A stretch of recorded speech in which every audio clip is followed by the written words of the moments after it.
Can you talk a little bit about the importance of friendships and what you've been doing so far? Yeah, I mean, I started my first company with Justin, who one of my oldest friends. Not my very oldest friend, who's Jacob, who I met when I was 2.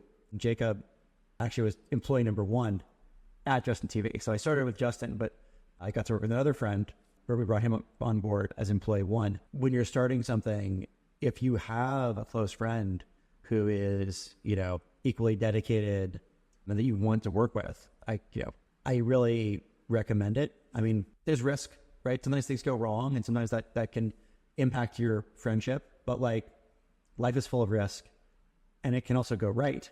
And when it goes right, it's a deepening that you can't get any other way.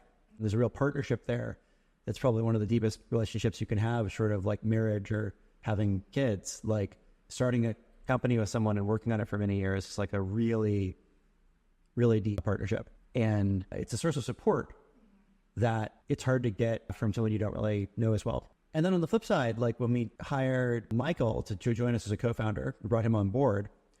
I knew Michael from school, but not well. And now Michael's one of my closest friends, but I didn't really know him when he joined. And Kyle, who we brought on as our 4th co-founder, we got off of an MIT mailing list for hackers. We're like, hey, we need a really good hardware person to come join us. And Michael and I are incredibly close. Kyle has been more busy, and I think I'm not quite as close to Kyle, but we're also still quite close.